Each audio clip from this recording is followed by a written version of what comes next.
Yeah. Time doesn't erase murder. It just hides it better. They said the case was closed. They said no one was watching. But someone always is. This is Santana True Crime. Welcome to Santana True Crime. On July 30th, 1975, Jimmy Hoffa disappeared. One of the most powerful labor leaders in American history walked into an afternoon surrounded by questions and was never seen again. No body, no definitive crime scene, and more than 50 years later, we still don't know exactly what happened to Jimmy Hoffa. But one name would eventually become inseparable from the mystery: Frank Sheeran, the Irishman. Sheeran would later be portrayed by Robert De Niro in Martin Scorsese's The Irishman, a film that tells a sensational story about Hoffa's final hours. But according to tonight's guest, Frank Sheeran did not kill Jimmy Hoffa, and he has a unique reason for saying that. Attorney Glenn Zeitz represented Zeitz. Gosh. That's what happens when you get an ex-cop interviewing a criminal lawyer. All right. Glenn Zeitz represented Frank Sheeran, knew him personally, and was part of a world where organized crime, the Teamsters, federal investigators, informants, and sometimes violence all intersected. So tonight we're going to start with the disappearance of Jimmy Hoffa and then work our way backwards, because before The Irishman became a Hollywood movie, there's a young lawyer taking on organized crime cases, a client named Frank Sheeran, and a story far more complicated than what we saw on screen. Glenn, welcome to the show. Thank you. I just have one quick question before we start. What's that? Are you going to give me my rights? Yeah. So, because I intend to waive them. Glenn, you've got such an incredible story, and I wanted to start out with how you became fascinated with organized crime, and how did you get to the point of becoming a lawyer for some of these guys that are in organized crime? And I'm going to include the Teamsters during that, which I'm sure you can provide some background on. Well, I'm going to give you a little bit of background on Jimmy Hoffa, because I have 3 children who are in their 50s, and I also have some grandkids, and a lot of people that don't know who Jimmy Hoffa was. Jimmy Hoffa was the president at one time of the Teamsters Union, a nationwide union, which still is in existence. But back in the day, and we'll go into the 60s, when the Kennedys, when JFK was president and Bobby was the attorney general, they created strike forces in the U.S. Attorney's office. And they were tasked to go out after the mob and people who were infiltrating the unions in our country, but primarily the Teamsters. Can you explain to people of what the Teamsters were actually doing to get control and why that was so powerful? Well, you have to understand that and even to this day, there are people who are pro-union, there are people who are anti-union. And the Teamsters back then were such that Jimmy Hoffa, if he wanted to call a nationwide strike, could have crippled the country. I would have been truck drivers, would have been driving around. I remember at one point in time in Philadelphia, where I had my first office, is that there was some type of union issue, and there were tractor trailers going around City Hall in Philadelphia, and you couldn't get around because there was a strike, and then they would honor other unions that were having a strike. So what happened is in the 60s, the Kennedys and I forget the name of the professor, came up with the RICO, the Racketeering Influenced Corruption Act, to prosecute people who were involved in racketeering. And they created these strike forces. And the strike forces were independent, but inside the U.S. Attorney's offices. Now, the way I got Frank as a client, the way I got Not only him, his co-defendant in his first trial, which was Lou Batone, the head of 107, the biggest local in Philadelphia, Teamsters local, Ralph Natale, the head of the Bartenders Union down in Atlantic City, who were all alleged to be organized crime figures, is that I started out originally watching the top 4 lawyers in the city of Philadelphia. They didn't teach you trial practice in those days in law school. So how does a young guy starting out with a practice end up as a criminal lawyer in Philadelphia when he's got to start from ground zero? So I watched the 4 top lawyers in the city, in my opinion. Chuck Peruto, who was Italian. He could make you laugh in a courtroom when you're looking at autopsy photographs. That's how good he was.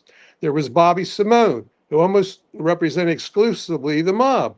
So if I went to see Bobby, I know I saw mob clients. And I would go to other counties, even if there was a mob trial somewhere, to watch what was going on. I was being a spectator. If you liken it to a comedian, comedians get their best acts by watching the comedians that are better than them in the very beginning. You can steal a little bit of stuff, you know? So there was 2 more. There was Emmett Fitzpatrick, who was Irish. Emmett was unbelievable. Emmett could talk about hot dogs and a barbecue at the 4th of July and firecrackers going off and the Constitution and what it all stands for. And in America, what a jury can do, all right? And then the last was a black attorney. He was the toughest to emulate. It was Cecil B. Moore. Cecil was a badass who was in the Marine Corps. On his obituary, he had said, "I ain't never taken another order from any son of a bitch again." Cecil drank bourbon. He had bourbon in some of the judges' chambers who were his buddy. So once you understand that picture, I then realized in order to compete with these guys in Philadelphia, I had to, number one, be able to be the star of the show. I had to be able to produce it. I had to direct it, because the jury were the people watching the show. And you have to be able to create that show. So that's what I did. So the cases that I handled, I made sure in the very beginning, you can see I was colorful. I had a 3-piece pink suit when I was able to afford one. I bought. I had my name on the back of a car. I bought an Eldorado, yellow Eldorado with wire wheels. It had Zeitz, not Zitz, Zeitz on the tag. All right. And right here is a letter we'll be talking about someday that Frank wrote me, Frank Sheeran. I'll get to Frank in a second. It was a handwritten letter. And he did the thing that was the cardinal sin with me. He spelled my name with 1 N. If a lawyer spelled my name with 1 N, you know what I do? I call him. I say, "You're not, I'll find out how attentive you are to detail. Because if you spell my name again with 1 N, I'll never talk to you. I'm just going to kick the shit out of you in a courtroom."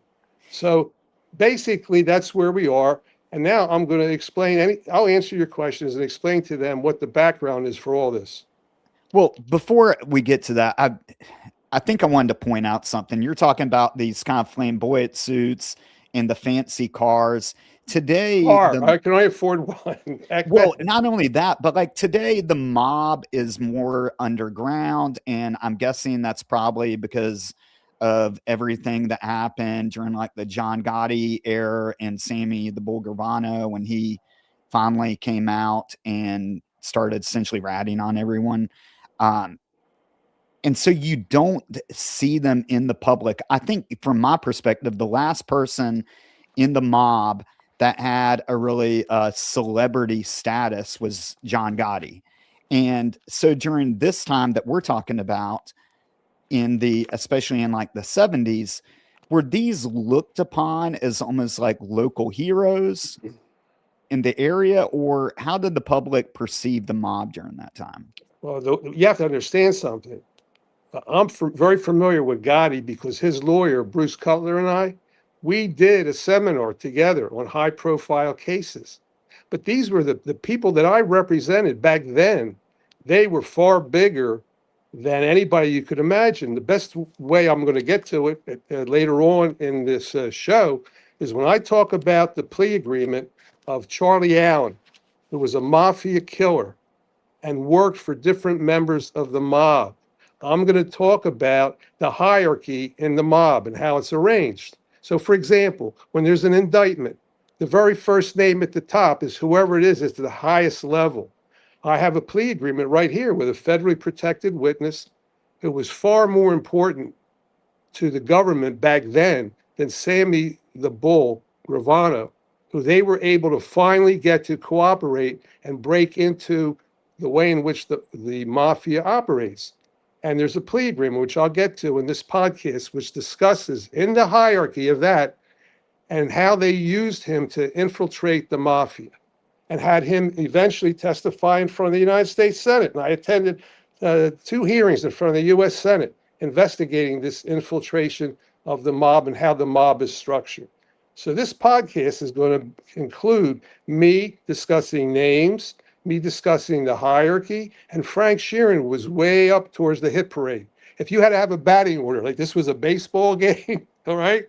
And the very first guy at bat at the top, that would have been Angelo Bruno, who was the head of the Philadelphia Mafia. The next name, with the second batter in the lineup, would have been none other than Russell Buffalino, who's depicted in the movie.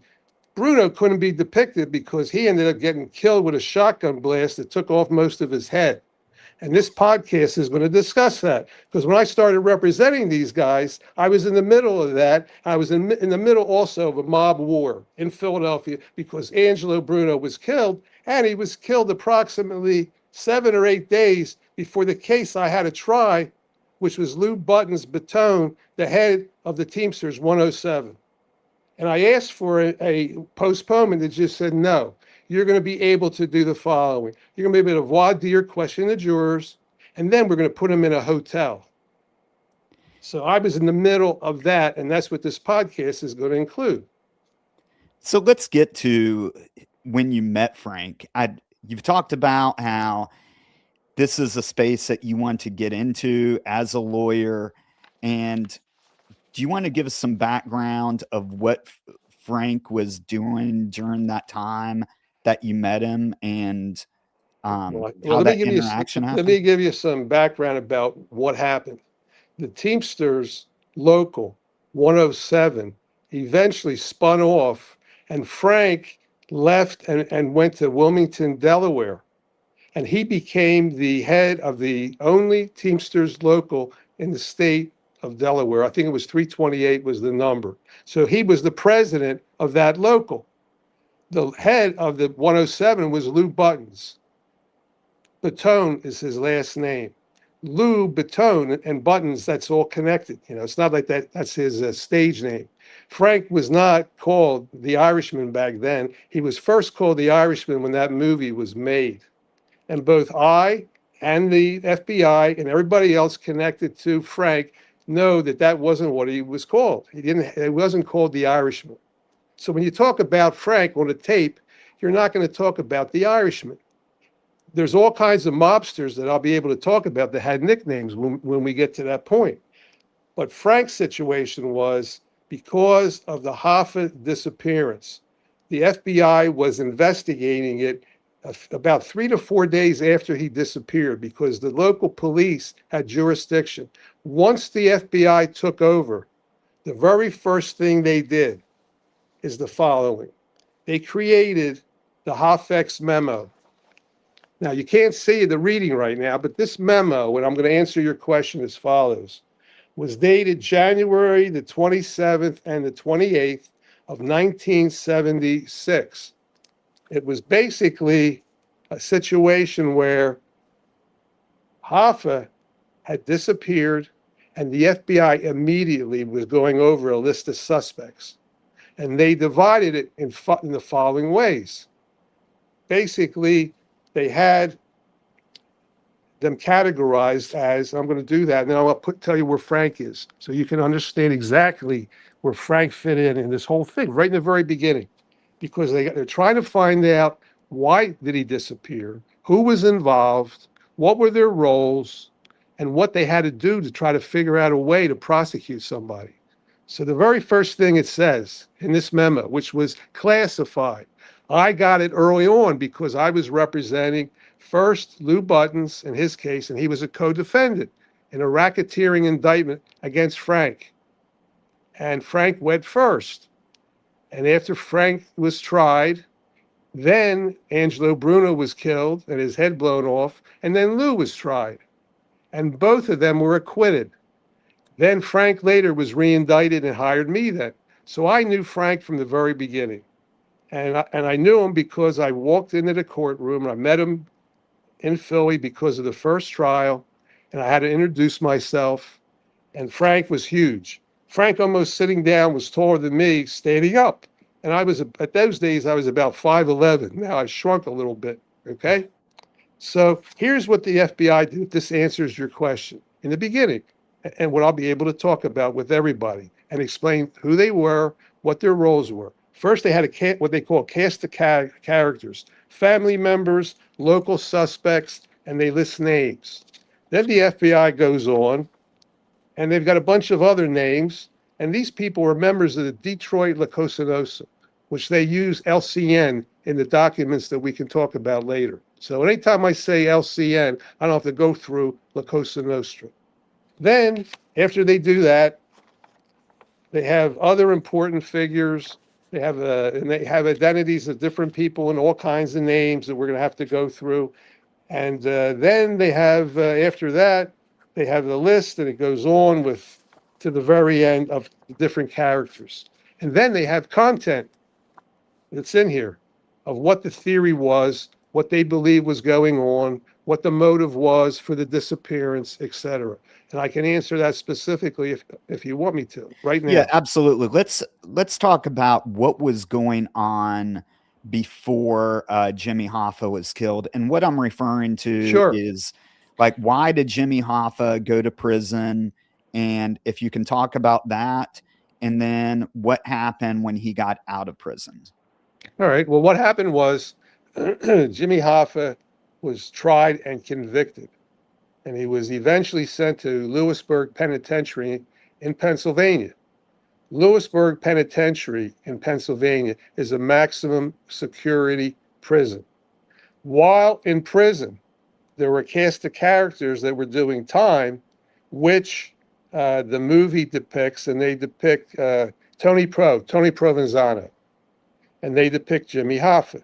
But they leave out a very important character who I had involved with my cases, cross-examined him for multiple days in court, who became what we would call a rat or informant, and that was Charlie Allen. Now, Charlie Allen had some aliases, Charlie Palermo. He was related to Blinky, the fight fixer, Blinky Palermo. And there was the fight that most people probably forgot, unless they remember Cassius Clay, who later became Muhammad Ali, and Sonny Liston. And there were rumors that first fight was fixed, and Blinky Palermo had something to do with it. And if anybody watches and remembers Cassius Clay, Muhammad Ali, you'll see a punch that knocks out Liston. He's flat in the ring, and people say, "How in the world did Sonny Liston ever get knocked out with that punch?" So basically, Charlie Allen is a central figure in this.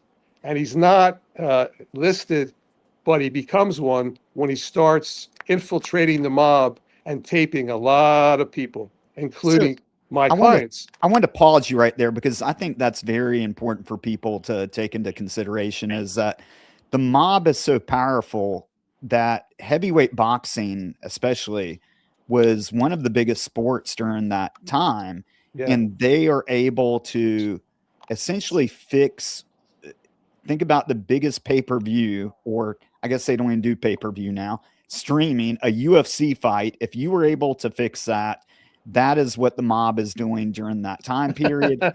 And the Teamsters, they've got their hands in the casinos, right? Or the mob and the Teamsters, they've got their hands in the casinos. They are controlling any building project. If you want to put up a building, you've got to go through the Teamsters, which is kicking money to the mob, right? Well, basically what was going on back then, and this was the government's theory of what was going on. So I'm not reciting it because I was actually a part of anything. I'm reciting what the government's theories were and what they felt they were going to be able to prove. And the whole purpose of these strike forces is in those days, the mob, as the government defined it, was basically 5 families in New York And the five families were structured in a way that were controlled with a boss, underboss, consigliere, captain, soldiers, etc. And in order to infiltrate it, they designed it allegedly in such a way as to make it very difficult to get to the top. And in order to do that, you really have to get somebody in the order of hierarchy to become an informant, or as they were referred to as rats. And then you would put a wire on them, tape record conversations, and hopefully have enough evidence to convict people. And the unions in those days were very powerful, far more powerful than they may be now, because the government really went after them big time to do what they could to weaken them in many ways. And you have to understand, to this day, in a city, you go into a city, and a town could be pro-union or anti-union. Let's put it this way: the Teamsters in Wilmington, Delaware, weren't nearly as strong as the Teamsters were in Philadelphia, because Wilmington. Who do you think controls Wilmington and Delaware? It's the DuPont people. And I'll get to my trial there, because it was a totally different jury that I ended up with versus the juries I would get in Philadelphia and got in Philadelphia. Totally different. So what you're talking about is the government attempting to prove the following. And the theory was the following: that Jimmy Hoffa disappeared because what happened was, when he went to prison, they put in a caretaker named Frank Fitzsimmons. So Frank was supposedly running the union, but the theory behind all this, and the government, and the theory behind the disappearance of Jimmy Hoffa, was that he was killed, and he was killed because the mafia felt that if he got back in, which he was trying to do eventually when he got out, that he would be a tougher guy to deal with than Frank Fitzsimmons, who was basically, they felt, a caretaker. And there was another theory behind it, dealt personally with Tony Provenzano. If I could just finish this also, just very briefly. If someone is convicted of a federal offense, like Tony Pro was, and Jimmy Hoffa, and later when we talk about Frank Sheeran, it creates an impediment to being able to resume your office in the union, and you're then at that point in time unable to do that. And what happened was, when Jimmy eventually got out, they put a restriction on him that he couldn't retake his presidency, and he felt he got screwed. And guess who the people were who were involved? John Mitchell, who was a crooked attorney general, who himself was convicted, and Richard Nixon, who eventually had to resign because of Watergate and other reasons. So we'll get to all that. So my question is that when Jimmy Hoffa in the movie The Irishman, when Jimmy Hoffa gets out of prison, he has this conversation with Russell Buffalino, and the conversation is that Jimmy is telling him that he wants to get back in the union or be the head of the union. And the movie portrays it as Russell gives him the option of having a position in the union, but he would not be the figurehead. And the consequence, or the good thing about that, would have been that Jimmy would have been able to receive kickbacks like he was before prison, but he would just have to kind of not be in the spotlight and share that money with the help me out with the name of the union guy of Teamsters. And you mean Frank Fitzsimmons? Yes, with Fitzsimmons. Sorry. Yeah, they called him Fitz. Let me explain about Fitz, because when we use names, all right? There's Fitz, all right, which is Frank Fitzsimmons, the father, and then there's little Fitz, believe it or not, who is his son. So we'll stay with Fitz, meaning the father, Frank Fitzsimmons, as opposed to Fitz Jr., because eventually, when I get to a car bombing, I'll have to be able to distinguish the two. So there are so many stories about this time period, and that's why I'm trying for everyone. I'm sure they're enjoying this to really understand what was going on. But that's kind of a pivotal moment, I feel like, where if Jimmy would have just sat back and said, you know what, I'm just going to receive my checks and not be in the limelight, He would be alive today, right? Well, I don't know if he'd still be alive because I spoke to his son, who's 85, who is his Well, son. yes. Yeah, He so would have Jimmy, lived longer. he would have lived longer, Yes. but I can say the following. Here's what was going on to really cut to the chase, and made my situation very unusual because it gave me access to everything. Is the following: I'm representing Lou Buttons. Frank Sheeran's the co-defendant. Lou was a Fitzsimmons guy. Lou was very happy and content with Frank Fitzsimmons staying in the Union as the head. Frank Sheeran, on the other hand, was a close friend of Jimmy Hoffa. Unlike Lou wasn't that close to him. Frank thought he was probably the best Union man there was in the country and the best they ever had. And Frank loved being in the Union, loved being president, but he also was connected. And he was connected to the mafia, obviously, through Russell Buffalino. So and I can just say the following as what was going on here. Frank was conflicted. He was connected with Russell, and Russell basically could keep him alive or not. But he had the highest respect for Jimmy Hoffa. And at some point later, we'll get into what his role was in all of this. I've said it over and over again. He did not kill Jimmy Hoffa, period. End story. He was present. I said before to the Washington Post, but I didn't say what I'm now saying. I didn't tell him, I didn't go this far. He was in the vicinity. I told them. But most recently and now, I'm willing to say exactly what I believe his role was in all this. But he admired Jimmy Hoffa, but he feared Russell Buffalino. So with that, and I guess we can go ahead and get into that part. Sorry to Well, we jump can get into down, but this anything. is just No, too we can. interesting. You have to understand there's so much to go over, but I'm willing to follow you if you would like me to answer your questions, just like I'd be on a stand. On the other hand, you now have gotten into the motive. You got into the motive because the mob basically wanted Frank Fitzsimmons to continue to run the union, and Hoffa wanted back in as president. And that created a conflict that later cost him his life. But he also himself, which I can get to, was involved with Charlie Allen and others. And Charlie Allen pled guilty to a conspiracy with Jimmy Hoffa to kill Frank Fitzsimmons and others. So you had two sides on this that basically wanted to win. And it's not like politics or running for class president, Somebody may end up dying. And that's what happened. And that's what's so fascinating about this time period is that today, when you hear squabbles, like I was a member of the Teamsters Union in North Carolina when I was a member of the Raleigh Police Department. We do not have collective bargaining, but I can tell you that no one was murdered over elections. No one's car was blown up. None of that happened. There may be some Facebook post. Like that's the worst that happens. I'm you know why I'm laughing? And Because I lived through ongoing mob war where I think over 18 people or more got killed. There was a threat on Frank's life that I had to deal with.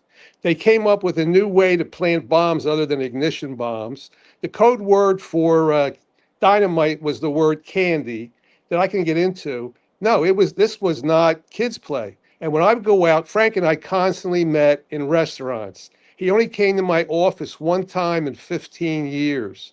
And that was to listen to tapes because sometimes he stammered when he was upset. We always had him meet in restaurants. And there was the FBI out there constantly. And we knew they were surveilling us. And there was all kinds of tapes and wiretaps going on that we were living through. We actually had to keep a diary of certain foods I ate at certain restaurants. So if I said to him, we're going to meet at the veal scalpini place I had, then that was better than talking on a tape. And next thing you know, there'd be a zillion FBI agents probably surveilling what was going on, trying to get a wire on Frank. When all this stuff is going on, like are you just getting the high of kind of being a part of this, or like why, I guess, you want to be involved as opposed to being a family lawyer or represent guys on traffic tickets or doing corporate law? Like, what is, I know the answer, I think, but Yeah, you know what the answer is? do you You just get sound like caught up in it you sometimes? sound like my mother and my father. My mother and my father would always say to me when they had an opportunity, "Why are you representing criminals? Why can't you write wills or be a Yeah, business right. lawyer or something like Yeah. that?" Well, it was too boring. I didn't become a lawyer to do that. I became a lawyer to try cases. And I became a lawyer to try cases and try to represent the underdogs. And I felt when you fight the government, you are representing the underdog. I mean, I had a client that came to me years ago. He was in prison. His name was Anthony. And his nickname was Mad Dog. If I got to get up in front of a jury and say, I represent so and so, Mad Dog, so whatever, and then the other guy's getting up and he says to the jury, I'm so and so, I'm an assistant United States attorney, and I represent the United States government on behalf. I mean, think about the stakes. To me, it's the ultimate challenge to represent people. Also, people who can't afford a lawyer. I represented plenty of people like that and handled court appointments, public defender type cases, all of that, but I was a private lawyer. I liked the challenge of it. And it was also a certain degree of excitement. I tell you what I was learning, which Frank taught me. He taught me the street, taught me what goes on the street. And you have street cred. And you need that. If you've ever been to some of the prisons in New Jersey has three of the cities that I would go to that were part of the top crime capitals way back: Camden, Trenton, and Newark. And then I'm in Philly too. So you want to go to a county jail like in Patterson and walk down the street and walk in? I've been through all those places. But if you're going to do criminal work, you might as well learn what it's all about, because you're going to have to figure out a way to take criminals that become federally protected witnesses and have to testify behind screens when they're in front of the Senate, which I went through, and put them and have them on the stand, and then have an FBI agent at the end of the day say to you before you go home, he wants to know where you live. So to answer your question specifically, have I been threatened? Yes. Is it done on a regular basis? Usually. And that's what it was. So, and sometimes by the government, not just whatever may be going on there. So that's the price that you pay to be a criminal lawyer in this country. And if you want to represent people who are charged with racketeering offenses, you know, these, and what happened in the first case is the guy that was killed was a racketeer himself. So when they wrote everything up, they said this was not as bad of a case as necessary, because who was being killed? It wasn't like they're killing people who are nice people on the street. No, it's one racketeer killing another. So when that happens, there's not that much sympathy with a jury necessarily. It's just so fascinating. Well, I lived it. I can tell you Yeah, one thing as an I can't aside. imagine. My own wife, you know what she said? She would say to me on occasion. I said to her one time, because where my house was, I had to go a distance from my 3.5 car. I had a 3-car garage to the house at night frequently. So I said to her, I want to get an Uzi. In those days, I think you could get an Uzi, an Israeli submachine gun or whatever the hell it was, in Philly, because it's easier to get a gun in Pennsylvania than it is in Jersey. All right. I said, I really like to have a gun for my own protection, have it in a case in there so that our kids couldn't get access to it, in a cabinet. So in order to walk there at night, you know what she says to me? No guns, no guns in the house. I said, well, she says, get a life insurance policy, right? I said, well, that's a great answer. So I said, you know what you should do? She said, what's that? If something happens to me, I said, go marry an orthopedic surgeon next time. But this is who you married. You married a guy that wants to be a criminal lawyer. I wanted to be like Perry Mason back then, you know? I So used to love it. it's almost, I feel like when you're looking at people that get into the mob and they accept, okay, like this is a part of my life, like this, or this is my life now. That's And exactly that's what right. you That's referred to. exactly right. Right. And the best example is, and I can talk about this later, when the FBI came and they contacted me, the U.S. attorney contacted me during my representation of Frank in Delaware, and they said, we need to see you. And I said, why? They said, we can't tell you. And you have to bring Frank. So I'm a young lawyer, right? I got to figure out how am I going to handle this. So I tell him, and I arrange a meeting in Wilmington. And I go down, and I tell Frank, you got to stay blocks away. I don't want you in a photograph with FBI agents and me, because the minute they circulate that, you know what that means? So here's what happens. I meet the agents. I think it was at from the name of the hotel, in the lobby. I forget the name. I can't remember the name of the hotel. And I said, I'm there. And I see that was either 2 or 3 guys. It was at least 2. It may have been 3. They come up and they got suits on and everything. They go, where's Frank? I said, Frank's close enough. I can get to him and tell him whatever you want to tell me, but he's not going to be in a photograph with you guys. I said, now give me your cards. Let me see so I know your agents. They give me their business. I still have, I think, 1 or 2 of them right now after all these years. That's so Now cool. they tell, I said, all right, so now tell me. I said, what is it? They said, we believe that Frank is going to be killed and there's a contract out on his life. I said, well, answer me a few questions, will you? Why and who? Well, we can't tell you that, but we have a duty to tell you about that. So I said, okay, fine. So now they don't teach you this in law school. They don't teach you what do you do if your client is going to get killed maybe, right? So now I go and talk to Frank. I pass it on to Frank. And then I said to him, I got a great idea, Frank. He said, what's that? I said, we're going to call a press conference tomorrow morning at the Bellevue Stratford, the biggest hotel in the city of Philadelphia, a few blocks from City Hall. So we call a press conference, everybody's there. And I disclosed what we were told, that I was told that there's a contract out on Frank's life. And they wouldn't tell us who. So I then blew the whole thing up. And I said to Frank, I said, I told everybody, here's where we are. It was on our side of the fence, so to speak. If somebody was thinking about it, now the whole world knows about it. If it was bullshit, which oftentimes it is, and it could be the FBI scaring Frank or frightening the lawyer or in some way, frightening us and him into cooperating, they knew, because they knew all along that I didn't represent rats. I would not represent or knowingly represent one. If you had one, sometimes you could have one, they don't even tell you. They don't tell you or your client. They've had cases where they set lawyers up and their clients are taping them. So you got to be very careful. And this is after Jimmy Hoffa's death that this happened. The threat? Yes. I have to get I have it here. I have like some newspaper articles that I kept. I'd have to tell you when it was. It would have been, it had to be afterwards because Frank hired me after his death. So Jimmy Hoffa disappears. On July 30th, 1975. Right. And this is in a suburb of Detroit, Bloomfield Township.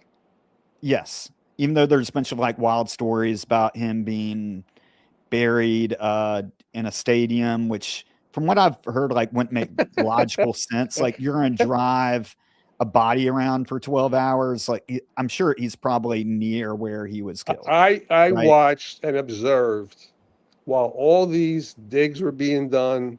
There was some in New Jersey, in like a landfill, all right. Various places. And I just sat back, just like I sat back and let the book and the movie and didn't say anything in the beginning. I sat back and waited for a very long period of time. And one of the reasons was I knew Frank wanted to monetize his story. He tried while I represented him, and we couldn't, because you can't do what he did and admit to killing somebody because there's no statute of limitations on murder. So all the opportunities he wanted, we tried. I mean, we tried multiple times. I could go through that at some point later on in a later podcast. And I just want to bring up one thing. And didn't work. So just so people kind of have a perspective on this, what you're referring to is that there's a book that came out that's called I Heard You Paint Houses. And in that book, the author says that Frank has confessed to killing Jimmy Hoffa, even though other people as well as mob figures have said that just didn't happen. Well, let me answer you even specifically. If you go to whatever the page is on that book where Frank is asked by the author, Like, didn't you tell me, that the first words that were spoken by Jimmy Hoffa to you were, I heard you paint houses? And he's talking about the title of the book. Right. All right. And he says to him, isn't that the truth? And Frank goes, yeah. Says, yeah. Yeah. Yeah, wait. And then he asks him another question. And then I already handled that because I found, which there is, a transcript of Frank where he's being questioned about using the word yeah in answer to something that Charlie Allen asked him. And Frank, yeah, I say that to people when, like I've had it. It doesn't mean that, yes, I adopt what you're saying. And he didn't like the title.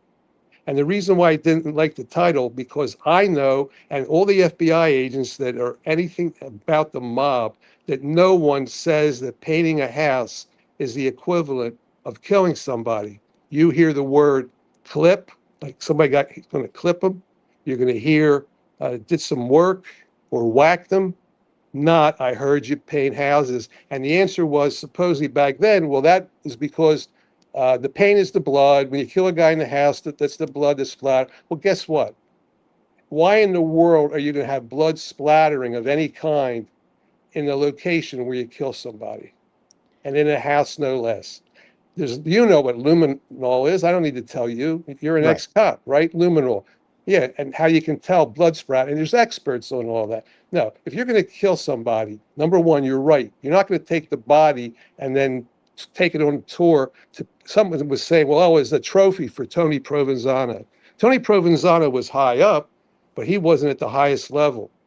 And there was a sit down later, which we'll talk about afterwards, a few days after the disappearance, between the people who knew what was going on, which Frank talks about in the book. So the problem is in the book, when you read the book, there are things that are correct and accurate, but then there are things in there that are totally false. And I'll say one last thing about Frank, which I think is amusing. Frank used to say to me, always blame it on a dead guy. In other words, if something happens, pick somebody who's dead. Like this, blame it on a dead guy. Well, guess what? The dead guy in this particular instance was Frank himself, because he wasn't being a rat. He wasn't saying so-and-so and such did it, when in fact, he knew pretty much people who were involved in what their roles were. No, he said, I did it. But he was also dying. That was the equivalent almost of a deathbed confession. And he died shortly thereafter, after they had this tape or whatever they did, which later on, in and of itself, the tape is even somewhat, sketchy, to say the least, based on information I got from FBI agents that worked on this investigation in Detroit, New York, Philadelphia, and who were specialists in mob cases. That's such an interesting perspective, because do you think that he did, or part of this may have been because of his loyalty to the people that did it, is a way of like, okay, I'll take the heat on this because I know I'm going to die. And so in a way, you're protecting the people that are still living? No, I'll tell you exactly what his state of mind was, because I knew Frank very well. He wanted to do the same thing that I'd want to do if I were in his circumstances. I'd want to leave something for my family. I'd want to figure out to monetize my story. Okay. And I know that for a fact. So what he ended up doing, he ended up giving or being a part of a book that later becomes a movie. And as a result of all this, I found out that his family members, he had 3 daughters, he had grandkids, they would benefit from that. So my attitude was, why in the world would I, as his friend and his lawyer, do anything at a point in time where I would, say something or do something or come forward and not enable whoever wanted to monetize a story or make a story out of it, a Hollywood type movie, Netflix movie. I wouldn't want to, do anything to impair that. I was happy, and still am, that Frank was able to monetize, and whatever his family got, that's great. That's how I feel about it. And that's what he was trying to do. So he admitted doing something, and he did it in an honorable way in some ways, because he didn't blame it on anybody. He took it upon himself. But he also accomplished what he tried to accomplish. I said earlier, and I'll say it again, I went to the premiere of that movie in New York. I went at the premiere and I made sure I went to the bathroom beforehand because I knew it was going to be long, like almost 3 hours. And I sat through every second of that movie. And when I left, I'll tell you what I thought. And I told my wife, because she didn't watch it with me, but she was in New York. I think she was shopping, whatever the hell she was doing. I said, I just wish Frank was alive and could be there with me in the theater. He and I would laugh our asses off together for him to see how this all played out. When you're making these friendships or representing these mob figures or organized crime figures, I'm going to include Frank in that. You're talking about you became a close friend of Frank's. He was the How only did, one. Let me be clear on this. I never had a relationship with any client, criminal client, believe it or not, like the one I ended up with Frank in my entire life other than him. Other than him. Everybody else, basically, except one client I can think of, but he wasn't involved in organized crime. And to this day, we're still friends. And because I helped him out, I'm not going to name him out of respect to him. But I didn't have a relation like this with Ralph Natali or with Lou Buttons or with anybody else. He was the only one. how did that relationship start? I know you've told this story before. It's on your podcast, and I think it's Yeah. pretty funny. Oh, you But mean how he hired me? well, yes, if you want to tell that. And before you met him, we had a question about: did you receive any mentorship or advice from any of these mob attorneys that you're kind of looking up to, or was this just on the job Well, training? I love that question for this reason. I gave them recognition because without them, how would I have learned? That's why I mentioned their names. And I mentioned Bobby Simone in particular. And one of the things that for me was really, I would have to say, rewarding is that Bobby and I was one of the few people that Bobby would talk to on a phone because he was like me. You become paranoid because he knew, like him, I wouldn't say anything stupid on a phone, period. And we both saw each other when we saw each other together. Believe it or not, we both were in front of the United States Senate together. He was representing little Nicky Starfo, and I had Ralph Natali. And Ralph was my client at that time, and he was a bona fide client, and he was a bona fide guy fighting the government, which we were doing. And Bobby was there with little Nicky. So here I'm thinking to myself, I got to where I wanted to go. I'm at a level with Bobby, and he also can trust me because he knew what I was all about. And I wouldn't be representing Ralph if at that point in time, Ralph was going to cooperate. And they tried to get Ralph to cooperate just like they did with Frank. And he never did while I was his lawyer. Ralph never cooperated. But then later on, he decided to do that, but he didn't hire me because he knew not to come to me. I've just got to ask you, when you're having that conversation with your client, because I assume the government is offering your clients deals to cooperate in like less time. Is that part of your thing? Like you tell them, look, you're gonna have to take this on the chin and just do your time like a man? Or what do you Let me say this. There was a time in these cases where more of them, I should say more, were honorable in the sense that there was a code that they followed. And that was not to be an informant. But slowly and over time, because of racketeering, and then there was a major change in the law. So for example, let me give you a specific. In the case in Delaware, where I was unsuccessful, we can talk about anything you want. Frank ended up with a sentence of 18 years. And when he got convicted, the very first thing that happened, someone from the government came over to the table. And the way we had the courtroom set up, which is the only time I ever tried a case quite like this, the judge said, because of all the animosity and the arguing and the fighting and everything, that he would separate the courtroom in half. The government had their half, we had our half.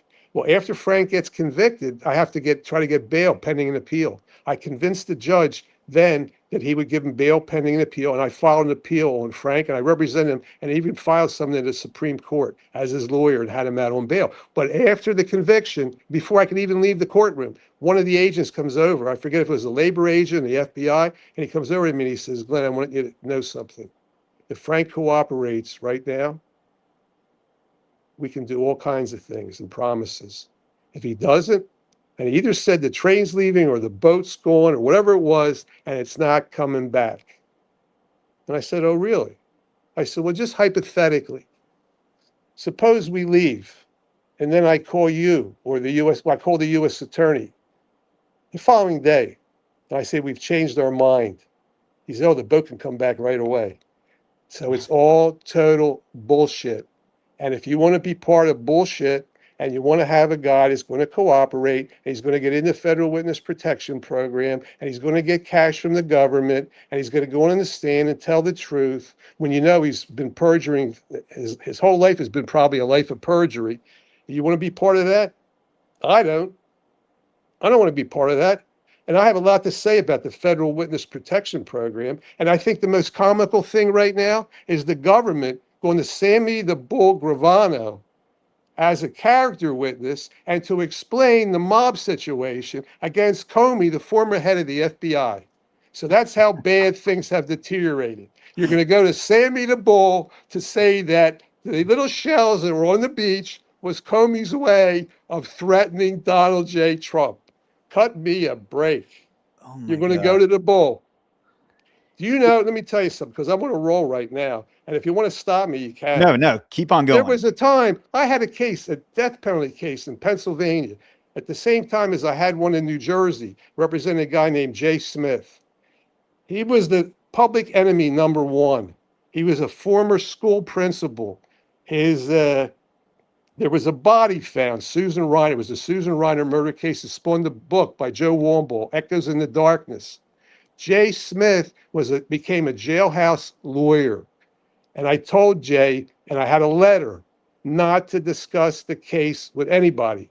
And he had a letter to give people. Well, he made a mistake. And he ends up doing the following. He talks to a guy in prison, and the guy was an ex-cop, with all due respect.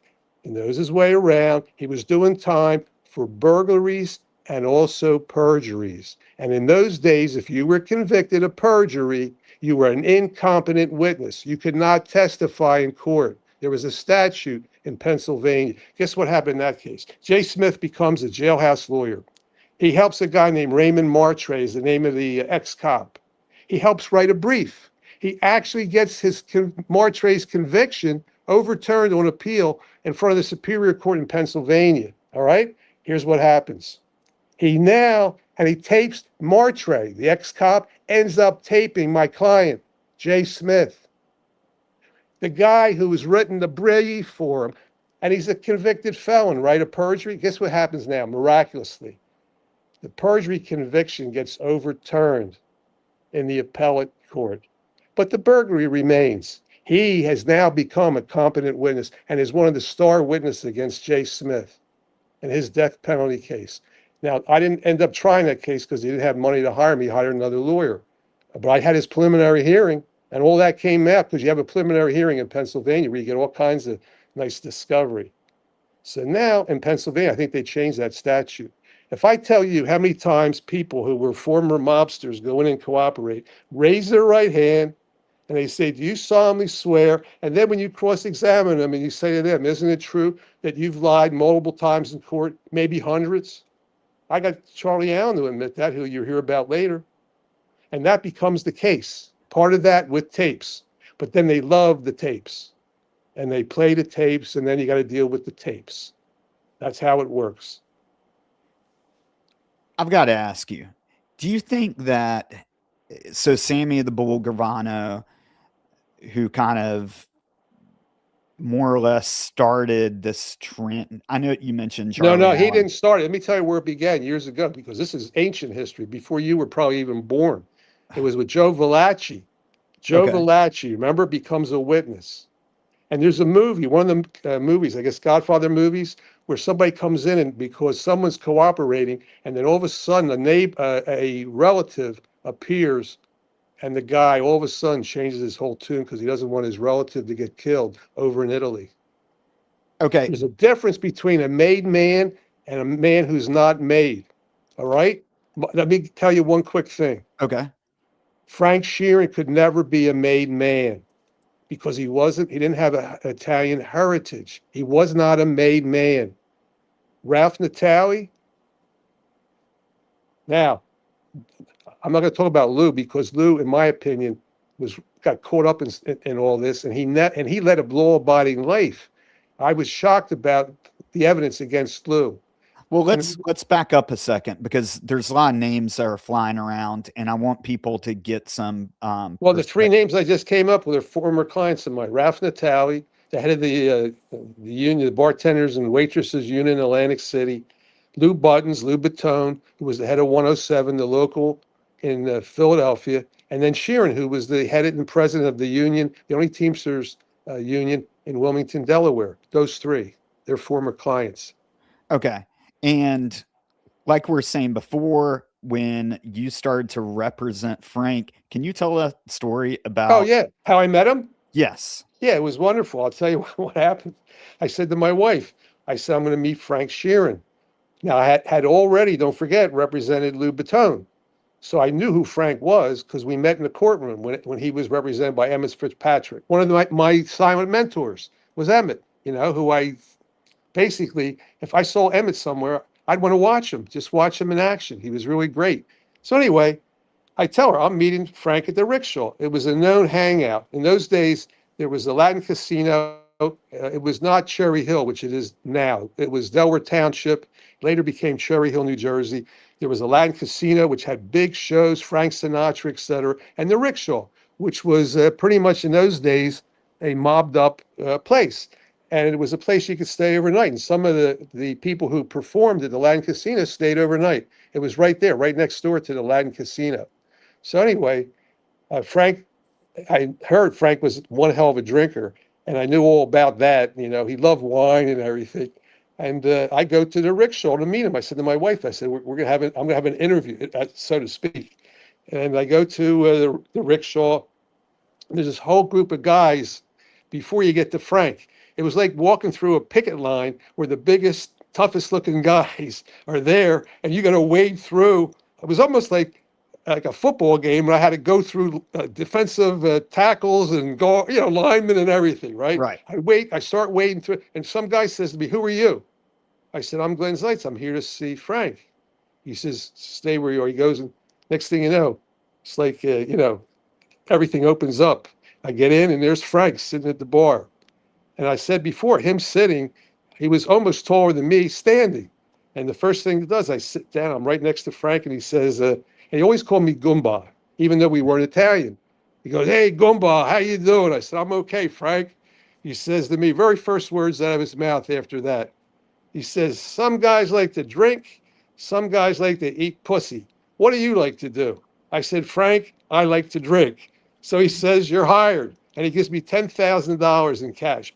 In those days, that was a lot of money, 10 grand, right? He gives me 10,000 in cash. He says, "What do you want?" And I ordered a Crown Royal. I was drinking Crown Royal in those days. And a lot of the letters I have here are signed, "Your drinking partner, your drinking buddy," or "The next Crown Royal's on me." All right. So I'm there and we drink. We're drinking together. He's now hired me. I get home and my wife says to me, it was kind of awkward, but she says, "How was your interview?" I said, "Well, it wasn't exactly like they teach you in law school." I didn't pull out here. I'll show you. I think I have a yellow legal pad somewhere around here. I didn't have my yellow pad. I didn't take his name, his address, his phone number. It wasn't like that. I said it was a one question interview and I aced it. That was about how I left it. All right. So I became his lawyer, just like that. But he It's knew that kind about of me. immediate, I'm going to say attraction, but bond that the two of you had, because that's not a typical relationship. Well, I can tell you how it became and what I think it became. I'm not a psychiatrist or a psychologist. I can only say the following. He had three daughters. He never had a son. And in some ways, as awkward as this sounds, he almost treated me like a son. It's almost like he wanted to make sure that I learned as much as I could from him, not only about the streets, but about other things. And there's a letter which I'll get to at some point that he wrote me, which I could refer to, which uh, I still get to the point where I can't read it without getting emotional about it, where it sort of sums up what the relationship sort of morphed in to when he was doing time, and it was right before Christmas, like a week before Christmas. But it became, I think in reality, you're always told to keep a distance between you and your client. I never got involved in any of those activities. I never became like one of the lawyers that got in trouble, with representing Donald, who like Giuliani or some of the other lawyers that ended up getting disbarred. I always was careful not to cross the line, because if you cross the line, you're going to get indicted yourself. And Bobby himself did. And Bobby himself at a later date ended up having to do some time during the time period he was representing little Nicky Scarfo. And I've had other friends of mine who were criminal lawyers. And there's a saying about, in England, they have barristers, and then, and they have the solicitors, and the barristers do the trials. And they talk about in England, they knight their criminal lawyers. In the US, they indict them. And a lot of them have gotten indicted, particularly during the cocaine days in Miami and elsewhere. And I've handled big drug cases. I know what it's like when you end up having to deal with forfeiture issues over money. And then I know the difference between a target, a witness, and someone who's like in between, non-target letters, all that. And I've had my share of, battles with the government. But that's part of what you have to live through. But this relationship was unique and never repeated again. And it ended and began ending at his daughter's wedding that I attended, Connie's wedding, his youngest daughter. So not my relationship with Frank, but that. Before we get to the wedding, I wanted to just ask a few questions. So you've got this meeting and you're kind of, joking and whatnot. Did you have any contact with other like higher ups in the mob? Like, none? Did you have to get any blessing by anyone to represent? None to get hired. None whatsoever. So they're not having any side conversations of like, hey, make sure. Well, no, I'm going to get to something that I will get to one thing, which is important.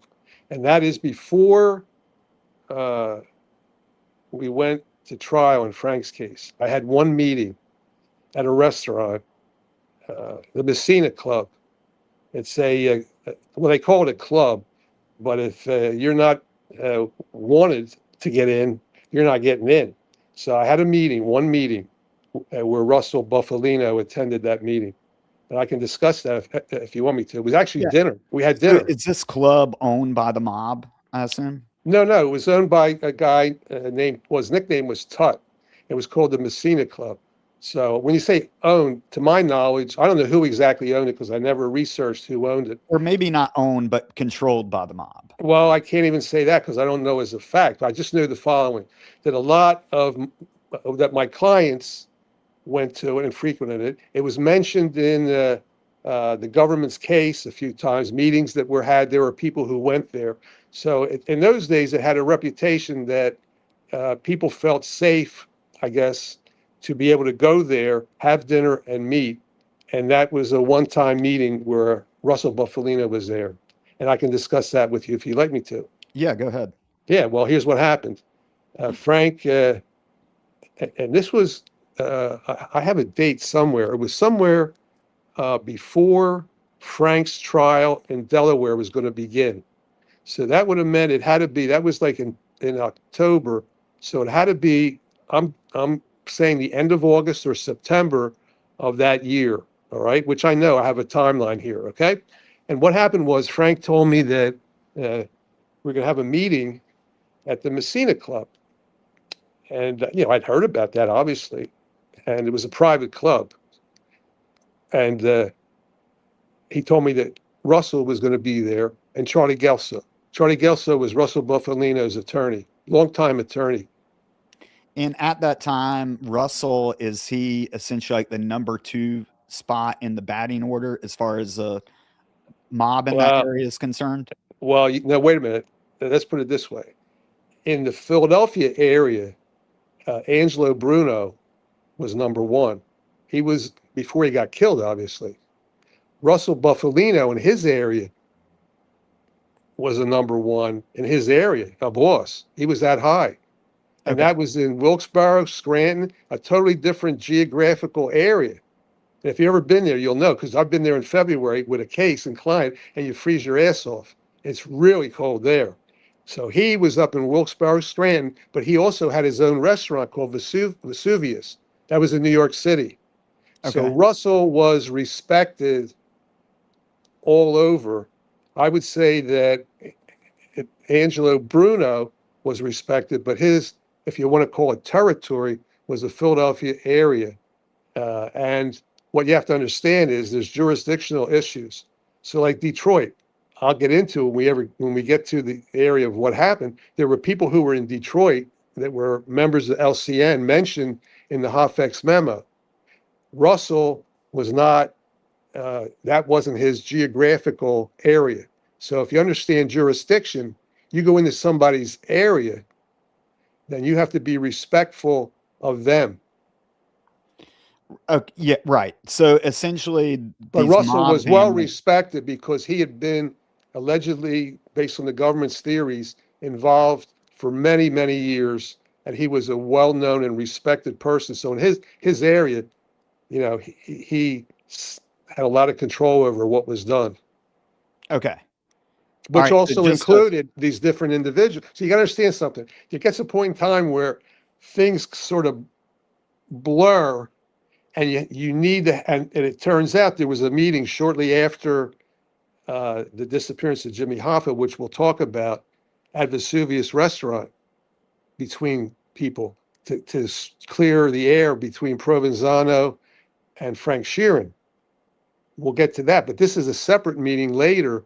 And I felt in some ways there's a little bit of a beauty contest that what Frank wanted Russell to see, he wanted to be able to see, and also his lawyer to see who the lawyer was who he was using to go to trial with.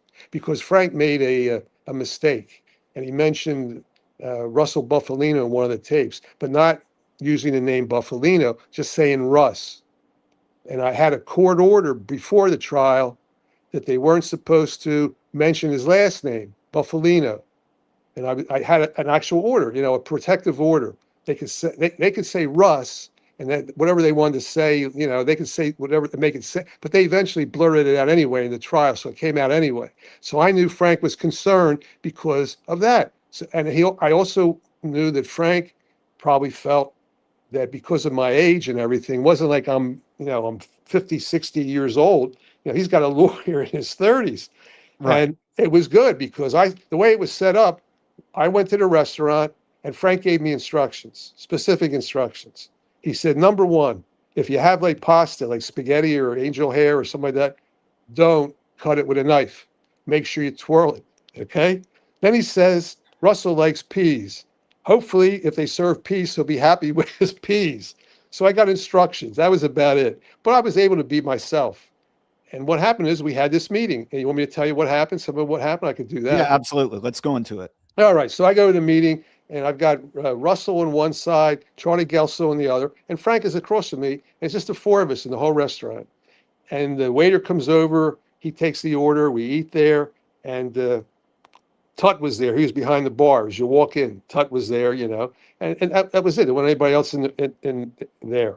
And one of the things that Russell was doing is he was going over all these different issues that he was upset about, that the FBI does, wiretaps, surveillance, all the things that they use as part of law enforcement to try to get somebody. But I also knew Russell had his own problems. I think he was going to trial sometime the end of the year.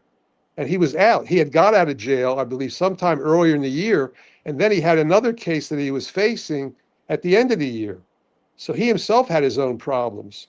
And eventually, we can talk about, they end up, as life has it, in federal prison. And because of medical issues, actually I have a picture of the two of them together in the same institution later on.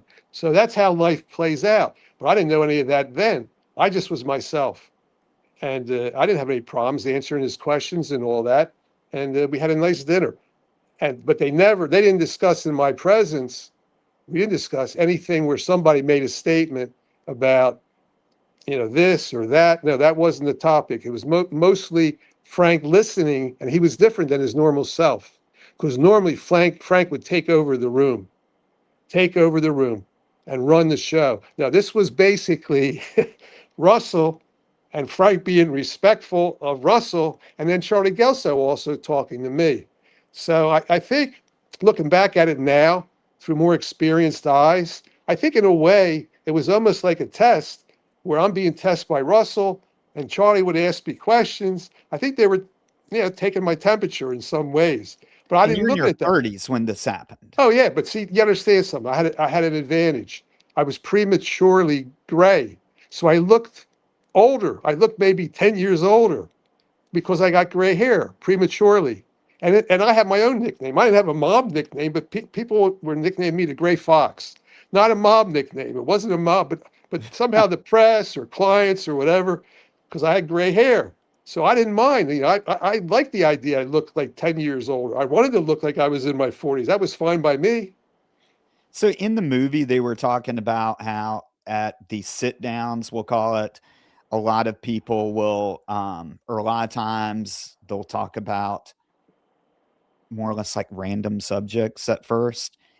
How did that meeting go? Because I assume that. Well, now you're talking about not, there was a sit down a few days after the Hoffa's disappearance, So this which is wasn't far considered a different. sit down. This was No, no, considered no, just a no, meeting. no. Let me tell you why. Because there was a lawyer there. Can you explain the difference? Yeah, let me explain it totally. It wasn't a sit down by any stretch of imagination. And let me explain how you have to defend cases like this.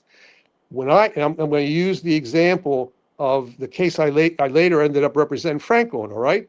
There were a number of lawyers in that case. There was at least 4 or 5 other defendants. The very first thing you do, you prepare a joint attorney-client work product agreement, which means you share investigative information so you don't have to all hire a separate investigator. You join in others' pleadings so you don't have to have 5 pleadings when one can do and you just join in it. You coordinate the defense, and there's laws that allow you to do that. So this changed everything for this reason. If Frank was there with Russell and no Charlie Gelso, I would have felt very uneasy being in a room where the lawyer wasn't present. But I treated it in the following fashion, that maybe there were common interests to protect. And even though Russell wasn't indicted on the case that I had, he could have been an unindicted co-conspirator. And what your viewers have to understand is the following. It's very important to understand this. The law on conspiracy. The law on conspiracy basically says the following, that when you join a conspiracy, all the people who are involved in a conspiracy are responsible for the acts of all others during the course of the conspiracy and in furtherance of the conspiracy. So that means you can jump on board. It's like getting on a train. And maybe there was some things that were going on before you jumped on. Everybody on that train, if they're agreeing and they're part of the same conspiracy, are responsible for all the other acts of the others. And it's only a matter of later on, if you get convicted, determining your role and what kind of sentence you might get. So these RICO conspiracies, when the Racketeering Act first came out, all they need are 2 predicate offenses. If they have 2 predicate offenses, like 2 arsons or 2 murders or a murder and arson, in furtherance of that, you can be indicted for racketeering, and it provided for 20 years. And what was the government saying that Frank actually did when he was being charged? Like, can you give us an example of what he did? Yeah, well, I could actually, I have copies of the indictments of Frank and also, but I'll tell you from memory, and also Lou. And Lou and Frank were indicted in the same racketeering conspiracy. They were both charged with conspiring to kill Bobby Marino. And Bobby Marino was a union guy, union enforcer. He had a baseball bat when he got shot and killed that he had when he was killed by allegedly by Charlie Allen. Charlie Allen was allegedly hired by Frank and also Lou to kill Big Bobby Marino, allegedly. There were also other alleged murders or that were attributable to Frank, but not Lou. The only thing that they had in common on the racketeering indictment that they both had to defend was that one murder of Big Bobby Marino. And eventually their trials were severed, which I can explain later. So they were charged with racketeering acts that included very serious offenses. Frank also later in Delaware was accused of all kinds of stuff. like, blowing, well, it was all kind there was a whole host of things, but in the one in Delaware, it was primarily two things: mail fraud and the Taft-Hartley violations in that case. And then later, there was a state court case against Frank that it charged him with more violent offenses than that. So I want But to this correct first everything. time that you represented him, They're that crimes was of for, violence. yes. Yeah. Second case, I got to make this clear so I don't confuse people. The second case, he was charged with racketeering, but the underlying predicate offenses consisted of mail fraud counts and Taft-Hartley violations. And Taft-Hartley deals with labor violations where you don't give your union the true faithful services that you owe as a fiduciary, as your president of your union, and that he didn't live up to the code, the code of truthful and faithful services to the union, that he violated those. So there weren't crimes of violence that were included, but there was two witnesses that were in the federal witness protection program we could get to later that were involved testifying against him. But those were different predicates. But then later he was also charged in a state court case that involved crimes of violence. And so you've got this first trial before you. You've had meetings, at least with other organized crime figures. I assume that there's. Well, wait, when you any say, pressure whoa, from let this? me interrupt you. When you say meetings with other organized crime figures, So- I had dinners. No, wait, dinners. Now, yeah, right, because here's what you have to understand. Frank and I are at a table. We're having dinner together, and we're in a restaurant like Cousin's Little Italy. Cousin's Little Italy was the place, not the Messina Club, where we had a lot of dinners. And there was also other places, La Veranda, and there was the places, I have to remember the names. I have a whole bunch of stuff on that. So anyway, on where the restaurants were. So basically, where it was, there were like places where I would see Frank. I was very careful never to discuss anything with him in the presence of anybody in a restaurant that we would be an attorney-client type of thing. It was just being there. We would talk, hang out, have some drinks together, etc. And other people were there, period. But we didn't discuss anything that would be considered confidential. And Jennifer, to your comment, she said, fascinating. I could listen to him all day. That is why we were going to have to do a series on this. Hopefully he will agree to come back and tell more, because we could probably do 20 hours on these subjects. And I don't think we're going to have a lot of people listen for 20 hours. But I wanted to... well, I have a suggestion. All right. Here's a suggestion I'm going to make. Because I like you, all right? Let me tell you why. I like cops and I like you know why? How do I get business? I don't get business unless you guys lock people up, right? Yeah. I'm out of business. If you guys decide to eat donuts all day, right? You're sitting in your car eating the donut all day. You don't do what you're supposed to do. I have no clients. There's no business. And I've represented plenty of cops. And I'm going to say one thing about that, and then I'm going to answer your question, all right? No, go ahead. Yeah, the toughest clients to represent are lawyers, doctors, and cops in my lifetime, because they're used to being in control. They're used to knowing the system. They're smart. They always get second, third, fourth, fifth, sixth opinions, on what's going on. And that's life. You just get used to it, right? And doctors are a real pain in the ass because they'll make you wait. But when they come to you and they're the client, you better see them right away.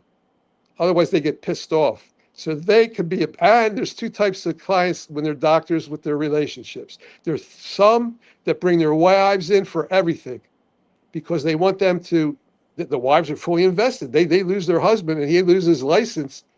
They're going to be on the street, right, if they're not working. Or they don't tell them anything and they come in by themselves all the time. So my experience with doctors is one of two extremes when you represent them. And that's one of my subspecialties, representing doctors in front of administrative boards. So, I can appreciate, that there's all kinds of questions about what goes on, but you got to be very careful. You can't put yourself in a position where you're talking about something and somebody then is a rat, because you got to remember something. You don't know who's a rat and who isn't a rat. Right. They don't have like a little emblem, rat, or whiskers like a rat or a tail, or something. No, you find out later when they surface. The next thing you know, you're listening to the tapes. And so, with this first trial, when jury selection starts, you told me this off the air about what type of jury did you look Oh, for in well, this all trial? right, you're talking about Lou Buttons' case, right? The very first Oh, I'm racketeering sorry, I case. got those confused. Well, no, that's the first case, the one where I talk about cats and stuff. Yes. Yeah, all right. Well, here's what happened. I had all these crimes that Charlie Allen had committed: murders, arsons, aggravated assaults. Large drug deals, etc. And in his plea agreement, it states that he has to disclose all his crimes. So, because of Angelo Bruno getting killed, the judge not only, sequestered the jury in a hotel. In Frank's case, because Bruno hadn't been killed yet, he allowed Emmett to do jury questioning, but he didn't put the jury in a hotel. Mine, he did, because the pictures of Bruno with his head blown up were showed all over the place, the media. So anyway, here's what happens. He let us do the jury selection. So I thought to myself, what kind of jurors do I want? And here's what I did. I asked the following question. I said, members of the jury, this trial could last a week or longer. If you have a elderly parent, or you have kids, or you have a pet, anybody or anything that you need to take care of, and you're concerned because you feel if you devote all your time to this courtroom because you got to be here, it's going to divert your attention. We all need to know. So I had all this stuff. The only thing I cared about, they had a pet, and then it had to be a cat. If it was a dog, you're not getting on. If it was a cat, you're getting on this jury.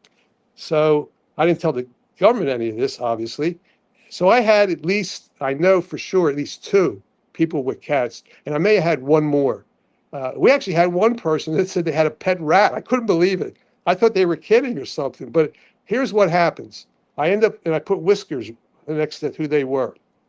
Charlie Allen's on the stand. He has to testify and disclose all his crimes. He goes through every crime you can think of.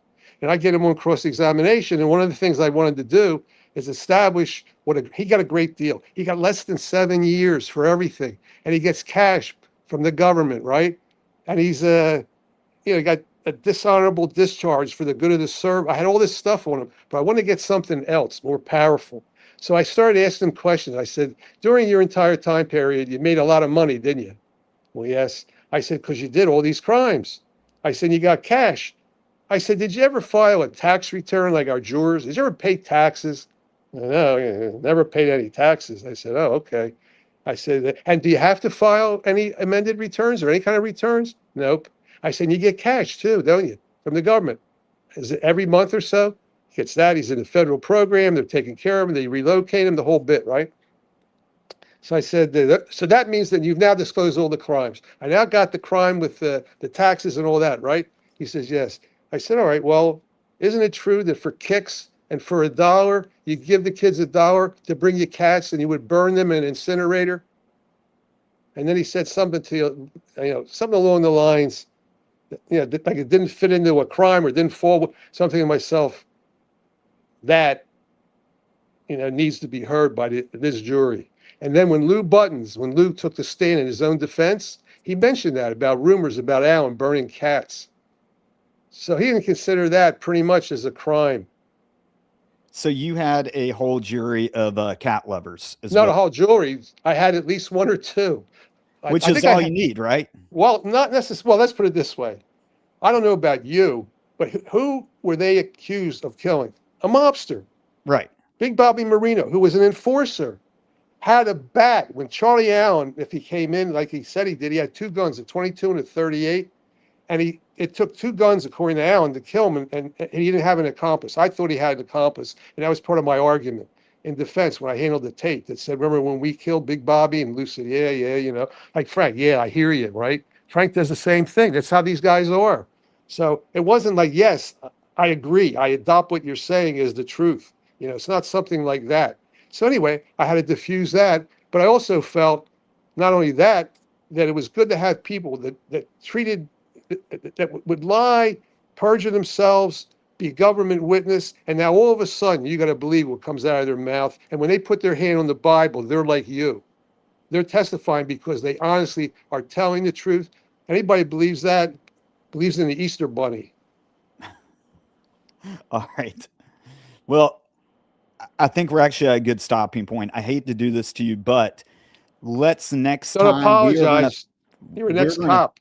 No, I could talk for hours and hours with you, and I find it fascinating as well as our listeners. I want to have you on again where we go through this trial in detail and we talk about Frank's life during prison. I know that you've got some documents and letters that no one else has seen. Before we go, I want you to be able to plug your podcast because you've got stories that go into great detail about the things that we're talking to today. Where can we find your podcast? Yeah, you can go to Philly Trial Lawyer Stories, but you can also do the following. If you go to Glenn with 2 N's, Zeitz, Zeitz.com. You go to glennzeitz.com. You can go in, you'll see my website. We have embedded there all of the podcasts, and we're on Amazon, YouTube, Spotify, all the major ones. And you're going to see the following. You'll see the shows that we did from last season, which include 5 on the mob, first one on Lou Buttons, Lou Batone. There's then 3 on Frank Sheeran, and then there's one on Ralph Natale when we appeared in front of the United States Senate investigating the Hoffa disappearance. And then I did one, a very lengthy one. It's a long one. It's about 1 hour and 40 minutes, where it'll say, who killed Jimmy Hoffa and what happened to the body. And I discussed all of that in detail. But one of the things I got to say about that movie, and I'll end with this. They had Ray Romano playing a lawyer. And the lawyer that they had him play was Bill Buffalino. And Bill Buffalino was a lawyer, was Russell's nephew. But he only represented these guys in front of the grand jury and had them take the fifth. There was no courtroom scenes. Nobody mentioned me because I didn't cooperate 1 minute with the movie. I wouldn't have cooperated if they asked me. And I didn't cooperate with Charlie Brandt with his book, his so-called Solving the Hoffa Disappearance, because I didn't want to have anything to do with whatever was being done there. And to De Niro's credit and Marty Scorsese, they said the following. They said, we're not telling the story, we're telling our story. So that is fine. They're entitled to tell a story. And the movie was entertaining. I'm glad it was a big hit. Yeah. And on this show, what we're going to be doing is telling the story from your perspective. And you've got actual supporting documents, unlike some of these series. But I can't say enough. I really appreciate you coming on. I'm looking forward to part 2. We should be doing that in a couple weeks after I get on your schedule. If you would like to support me, you can start off by liking and subscribing to Santana True Crime. You can also pick up my book, A Murder on Campus, A Professor, the Cop, in North Carolina's Most Notorious Cold Case. I wrote that with my brother, Dr. Brian Santana, about the 1973 murder of Virginia Olsen on the campus of UNC Asheville. That's available on Amazon, Kindle, Audible, Barnes & Noble, anywhere where you can get a book. Glenn with 2 N's, thank you so much for coming on. Can I interrupt you real quick? Go ahead. I just want to tell your audience something. With my producer, we have now 2 death penalty cases that I tried. One in Bucks County, Pennsylvania, the other in Camden, New Jersey, which we're finishing. And they'll be released the end of this month. And they're very interesting. One case, I had my client in a death penalty case administer sodium amytal because he had no recollection of killing a girl in a bar. It was his ex-girlfriend. And the second one is a guy who was a Mensa guy with an IQ of 150 or higher and a hypnotist and a chemist and had all kinds of things he did. And he had a sex club and he had some guys that contract killing to kill his partner. And they ended up putting the body in he ended up putting the body in a 55-gallon drum. And I had to try that case too. So there's 2 death penalty cases, one in Pennsylvania, one in New Jersey, that'll be released the end of this month. It's Philly Trial Lawyer Stories. Well, after that's out, I want you to come on and talk about that as well. So hopefully we'll be doing a lot of shows together. Well, it sounds like it, All right. I'm glad I waived my rights. All right, Glenn, thank you so much again. And thank you for everyone joining us. Good night. Good night.